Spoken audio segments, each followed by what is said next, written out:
Okay, so I'm now walking to the hospital. The weather is beautiful outside, but it is such a paradox because of how frayed and anxious this community seems to feel here in Queens. The parks are still closed.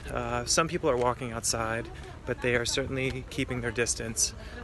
One of the things, in fact, a lot of my mentors told me that first year out of residency would be tough and super challenging. Never in my wildest dreams could I imagine practice clinically out of residency as my first year as an attending, having to deal with this mess.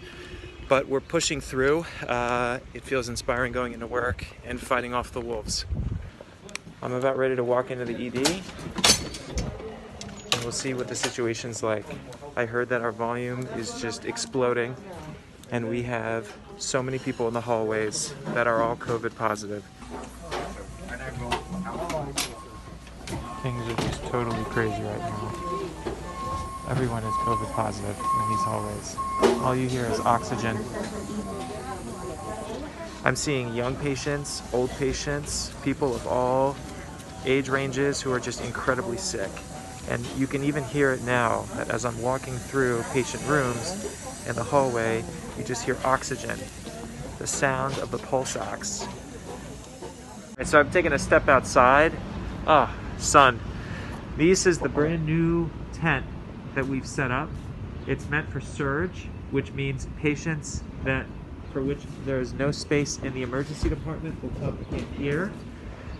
You'll see two big tents. We have it very well demarcated, and we'll go inside just to kind of take a look. And you can even see there is really good insulation, and everything is well contained in this closed space. As we're getting this tent prepared, we're going to walk out. You can see we've got a ton of oxygen tanks here ready to go, and we're about to walk into the second tent that now has patients. And we're just walking through. So as you can tell, we've got patients in each bed lined up. We really have some fearless staff. Everything is closed and confined. I want to check in midway through my shift, and there's a lot of really dark, difficult cases being handled right now in the department. But one bright spot in the day is the fact that the hospital announced that anytime a COVID-positive patient gets discharged, they would be playing a piece from the Beatles song, "Here Comes the Sun," on the loudspeaker. And actually, at one point today, I did hear it, and it kind of goes like this.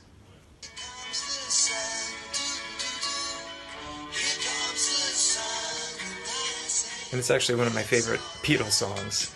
So it's great to see that even though the prospects are quite dim and there's a lot of distress and despair in the community and in our hospital, there are bright spots that can be extremely powerful and uplifting throughout the day.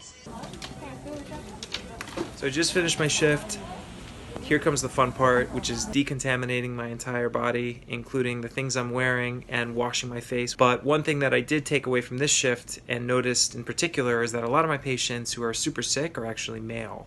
I did not have a lot of female admitted patients, which kind of coincides with some of the recent news reports in the New York City area that seem to suggest that male patients tend to be more frequent on the sicker end as opposed to their female counterparts. This disease seems to permeate every aspect of life. I just walked into my building and was speaking to the doorman, and he just told me an awful story where his best friend, a 34-year-old male, who has 3 kids, including a 7-month-old, passed away today.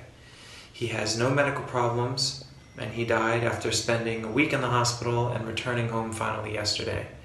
But the worst part about it is that the funeral home has no more space in Queens, at least the one that he wanted to go to. And funeral homes are filling up because of how many people are rapidly passing away. So I just wanted to share with you that story because it kind of illustrates how even when I'm away from the hospital or leaving work, no matter where I go, it's on everyone's minds. And every day, I'm sure thousands of people are hearing countless stories of tragedy.